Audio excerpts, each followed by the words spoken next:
All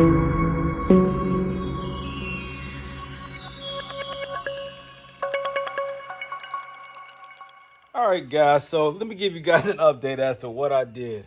Now, I did not apply heat to this stuck bolt in the lower inner control arm of this Mercedes SL 600. I did not apply heat to this bolt because I was worried about the bushing. I was able to soak it in PB Blaster, that stuff right there, overnight for 2 nights. I tried yesterday, didn't work. I soaked it again the next night, and I got it to turn probably about 2 complete turns, and then it stopped. Then I tightened it, 2 complete turns, then I loosened it, 2 complete turns, and it stopped. Then I wound up stripping the inside of that. That's a 12-point design right there. That thing is stripped. Also, let me tell you, I bought a bigger impact. I bought a serious impact, not those Makitas. Instead, I bought this right here, the Hercules. This is a big boy, very strong. Well, it wound up eventually stripping the head of that bolt. So what did I decide to do? I said, forget it. I'm not going to disassemble it from the outer hub. I'm not going to apply heat and melt the rubber bushing. Instead, I cut the factory strut. I cut it in pieces. You see that? You see that? And I removed it. I ain't playing. I'm getting this out of here. And so I will install this one. The advantage of these adjustable coilovers is that I can adjust them. Yeah, I can shorten them and make it fit right in there. It almost fits in there at its proper length. You see, I adjust the length of the coilovers, the Silver's Neo Max, before I install so that I don't have to readjust them height-wise. So it's already factory shorter. Well, factory. It's already preset to be shorter than the factory length.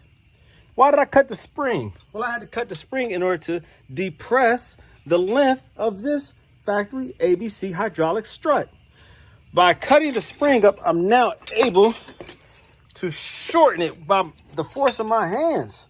I'm able to shorten it, compress it, and remove it. I had to get it short enough to remove it.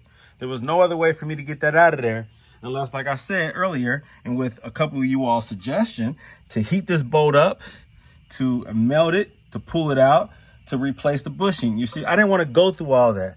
I can buy a bushing, but then you have to get a bushing press because this is going to the subframe, and I didn't want to do all that. So instead, I decided to leave that bolt in place. I give up. I'll attach a rear nut to it. I'm not going to disassemble it from the hub because this stuff is way too hard to line back up. And instead, I'm going to get this strut in there, and I'm going to be done with it because I'm tired. This job should have been done 3 days ago. Crazy, man. You got to do what you got to do. You got to improvise. So I thank everyone for their wise, intuitive suggestions, their creative ideas, because definitely I went over to Harbor Freight and I applied a lot of you all's suggestions to the things that I purchased. Now, I'm not going to use everything that I purchased, but I contemplated it.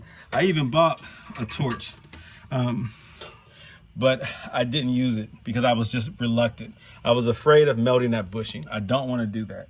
If I melt that bushing, then it's just taking the job up another notch regarding what all is involved and just doing a coilover conversion. Come on, guys. This is the last strut. I'm so pissed.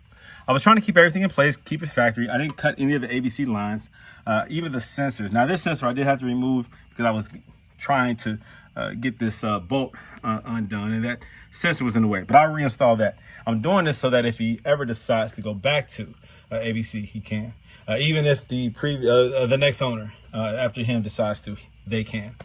With the V12, he wanted to keep his ABC pump. So that being the case, I'm not going to strip it butt naked.